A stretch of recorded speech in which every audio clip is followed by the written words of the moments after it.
Telugu Brahmayya Padmashri doctor Brahmanandam గారిని సాదరంగా వేదిక మీదకి స్వాగతిస్తున్నాం. Padmashri Relangi Venkataramayya plus Padmashri doctor Allu Ramalingayya is equal to Padmashri doctor Brahmanandam గారు.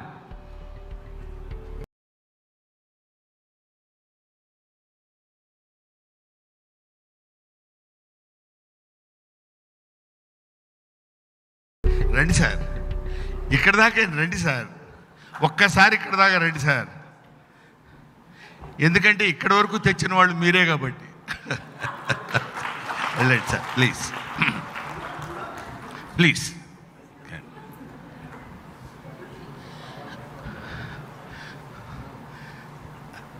రాజేంద్ర ప్రసాద్ గారు మాట్లాడిన తర్వాత భయంగా ఉంది. మళ్ళీ ఎప్పుడు దిగిపోమంటారు అండి, అది కొంచెం ఒళ్ళు దగ్గర పెట్టుకొని మాట్లాడటం బెటర్ ఏమో అని. ఎందుకంటే రామలింగయ్య గారు పూనారంటే ఒక మాదిరిగా వదలలేము. అది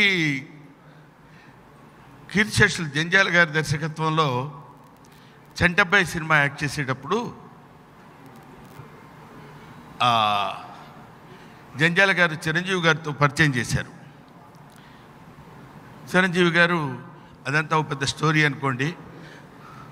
నన్నెంతో అభిమానంగా చిరంజీవి గారు ఆయన బోర్డింగ్ పాస్ చేతిలో పెట్టుకుని నాకు మామూలు టికెట్ ఇచ్చి ఆ రోజుల్లో ఆ ఎయిర్పోర్ట్ కింద ల్యాడర్ దగ్గర నేను నిలబడి ఓ పిచ్చి చూపు చూస్తుంటే వాళ్ళు ఏంటి వాడి వాంట్ అని అడిగాడు నన్ను. ఆయన ఆ పక్కన టికెట్ చూసేతను అడిగితే నేను this is my ticket sir అన్నాను. అది చించేసి ఉంటుంది అనమాట, మనకు తెలియదు అది. This is my ticket. No no no boarding pass అన్నాడు. బోర్డింగ్ పాస్ అంటే అది సపరేట్గా ఉంటుందని నాకు తెలియదు. ఫస్ట్ టైం ఫ్లైట్ ఎక్కుతున్నాను, నాకేం తెలుసు. ఈయన జంజాల గారు ఇద్దరు ఆ డోర్ దగ్గర నిలబడి ఉన్నారు. వాట్ హ్యాపెండ్ అనుకుంటూ వచ్చారు. చేసిందంతా ఈయనే. వాట్ హ్యాపెండ్ అంటే పాపం ఏమైందో అనుకొని ఏంటి సార్ అంటే ఈయన పాపులర్ కదా. వెంటనే అదిగా సార్ ఈయన దగ్గర టికెట్ లేదు, టికెట్ లేకుండా బోర్డింగ్ పాస్ లేకుండా పైకి ఎట్లా వస్తారు సార్ ఈజ్ మెంటల్లీ డిసార్డర్డ్ అండి. పాపం ఒక అతని పరిస్థితి, మానసిక పరిస్థితి బాగా. కావాలంటే చూడండి, ఇదిగోండి బోర్డింగ్ పాస్ బ్యాక్ సైడ్ చూడండి. K Brahmanandam escaped from mental hospital jail అని ఉంది. నాకు అది అర్థం కాలేదు, తర్వాత కానీ అర్థం కాలేదు. అలా తీసుకొచ్చి కూర్చున్న తర్వాత ఎయిర్పోర్ట్లో ఎయిర్ హోస్టెస్ వాళ్ళు ఉంటారు. ఫస్ట్ టైం కదా సార్, చరణ్ ఆలోచించమ్మా నువ్వు నా పరిస్థితి ఎట్లా ఉంటుందో.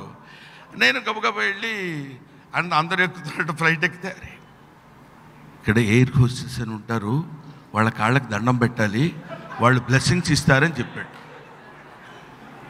అనగానే నేను మాకు మన స్టైల్లో వెళ్ళిపోయి ఓకే సార్ అండి వెంటనే కాళ్ళకి దండం పెడతాను. వాళ్ళు కంగారు పడిపోయి వెనక్కి వచ్చి ఏంటి వాట్ హ్యాపెండ్ సార్, నాకు అర్థం కాలేదు. సరే ఏదోలే ఇంకా ఇలాగే ఉంటుందేమో, మనకేం తెలుసు, అదే కొత్త వాళ్ళు ఎక్కేటప్పుడు ఇట్లాగే ఉండాలేమో అనుకున్నాను. ఈయన పక్కనే వెళ్ళిపోయి పక్కనే కూర్చోబెట్టుకుని రా బ్రహ్మం దా కూర్చో.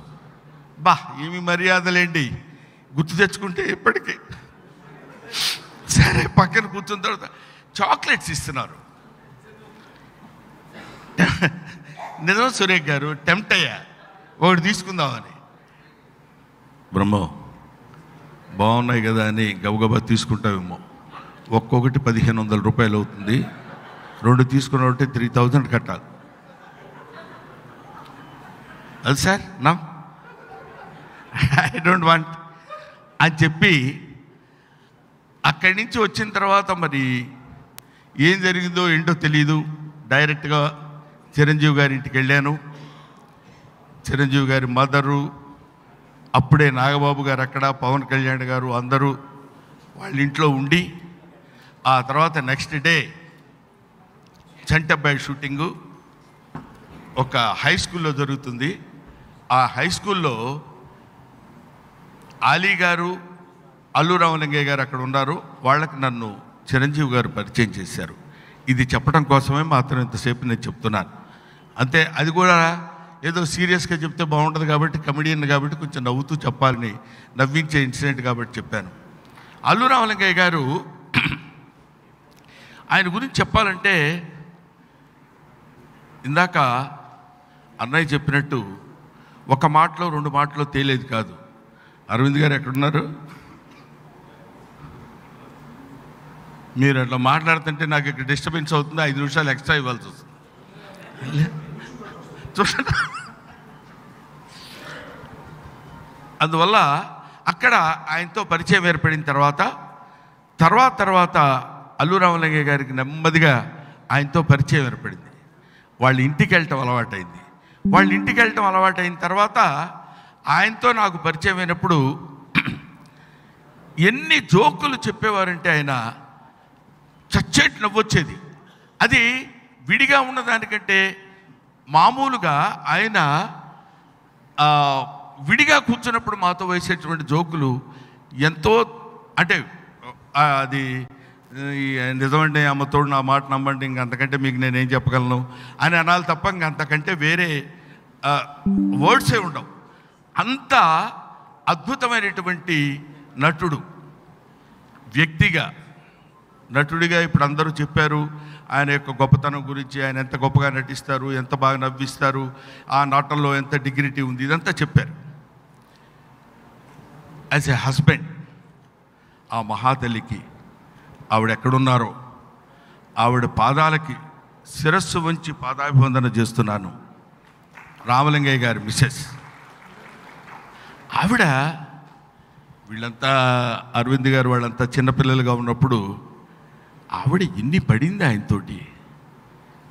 ఎందుకంటే ఆయనకున్నటువంటి ఆలోచన, ఆయనకున్నటువంటి పద్ధతికి, ఆయనకున్నటువంటి అందరితో ఆయన బాగుండాలి, చలనచిత్ర పరిశ్రమలో ఎదగాలంటే ఆయన బతుకు విలువ తెలిసినవాడు, మెతుకు విలువ తెలిసినవాడు. కాబట్టి ఆయనకి ఆ కష్టమేంటో, ఆ బాధ ఏంటో, అదేంటో ఆయనకి తెలుసు.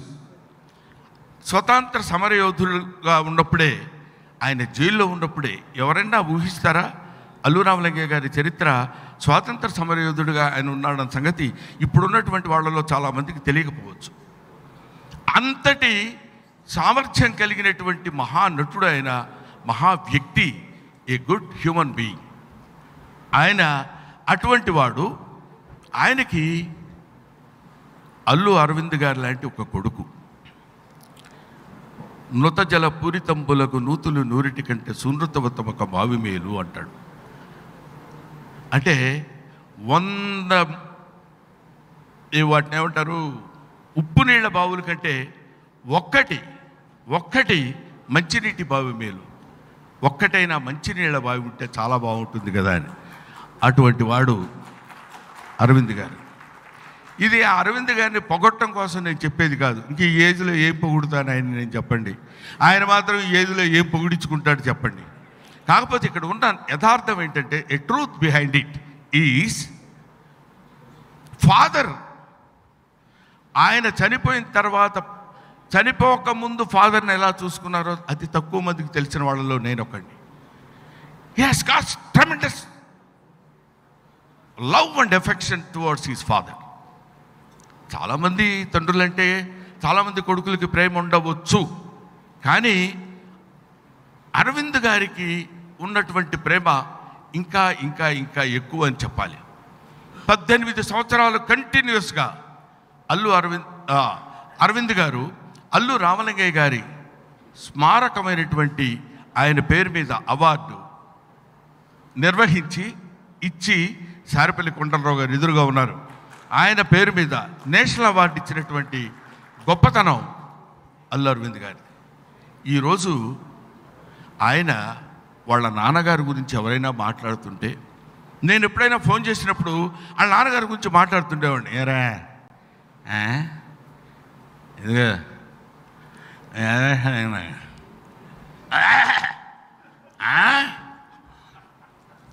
ఇప్పటికీ ఈ ఏజ్లో 45 ఇయర్స్ 50 ఇయర్స్ అప్పుడు కూడా ఏంట్రా యాదవా అని తిడతాడు ఆయన్ని. ఈయన కూడా అదేదో పెద్ద గిఫ్ట్ లాగా, చిన్న రివార్డ్ లాగా, మా నాన్న చూశారా నన్ను ఎలా తిట్టాడు అన్నట్టు ఒక చిన్న దాన్ని ఆనందకరంగా దాన్ని రిసీవ్ చేసుకుని, సంతోషంగా రిసీవ్ చేసుకుని, ఆ తండ్రిని అంత గౌరవించినటువంటి, అంత ప్రేమించినటువంటి, అంత సుగుణాలు కలిగినటువంటి తండ్రి ఎడల ఆయనకున్నటువంటి అపారమైనటువంటి ప్రేమని ఇదిగో ఇలాంటి ఫంక్షన్స్లోనే మనం చూస్తూ ఉంటాం. అల్లు స్టూడియోస్ ఇవాళ మార్నింగే ఓపెన్ చేశారు మెగాస్టార్ చిరంజీవి గారు. ఆయన మెగాస్టార్ చిరంజీవి గారు అంటే ఏదో ఒక మామూలుగా మనం ఏదో అల్లు రామలింగయ్య గారు అల్లుడు అని అనుకోవచ్చు.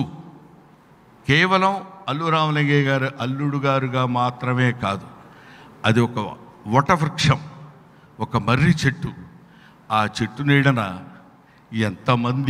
ఎంతమంది సేదతీరాలు, ఎన్ని పూలు ఏర్పరచుకున్నారు, ఎన్ని ఫలాలు కొనుక్కున్నారు, ఎంతమంది బతికారు, ఎంతమంది బతుకుతున్నారు, ఎంతమంది జీవిస్తున్నారు.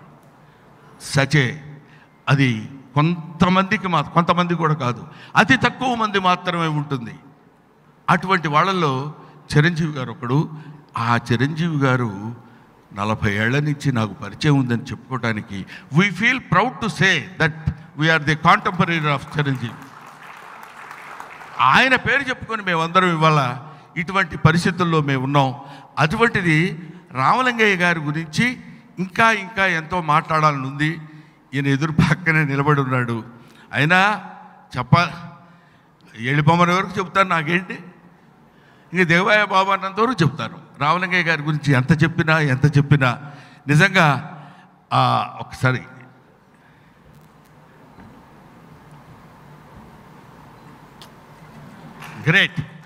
గ్రేట్ అరవింద్ గారు ఇటువంటి బిడ్డని కన్నందుకు రామలింగయ్య గారు ఎంత ఆనందిస్తారో. ఇందాక అన్న చెప్పినట్టు ఆయన ఎక్కడో లేడు, ఇక్కడే మనందరి మధ్యలోనే ఉండుంటారు అల్లు రామలింగయ్య గారు. ఇహ పోతే ఈయనకి కొడుకులు, ఎదురుగా కూర్చున్నాడు మిస్టర్ బన్నీ అర్జున్. ఆయన 3 కుమారులున్నా ఇందులో ప్రత్యేకంగా తనకంటూ ఒక శైలిని, మంచి నటుడు, గొప్ప నటుడు, బ్రహ్మాండంగా యాక్ట్ చేశాడు అని చెప్పుకోవడం చాలేవా నువ్వు చెప్పాలంటే మొత్తం ప్రపంచమే అంగీకరించింది అని అనొచ్చు. కానీ అల్లు అరవింద్ గారిలో ఉన్న క్వాలిటీ అల్లు అర్జున్లో నేను చూస్తున్నా. Such a greatest quality in him, what I have observed.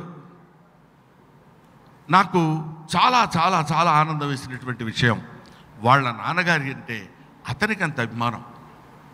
ఎందుకంటే ఏదో ఉపన్యాసం చెప్తూ ఏదో ఫంక్షన్లో మాట్లాడుతున్నప్పుడు నేను సడన్గా చూశాను, మా నాన్నగారికి పద్మశ్రీ రావాలి అని కోరుకున్నాడు.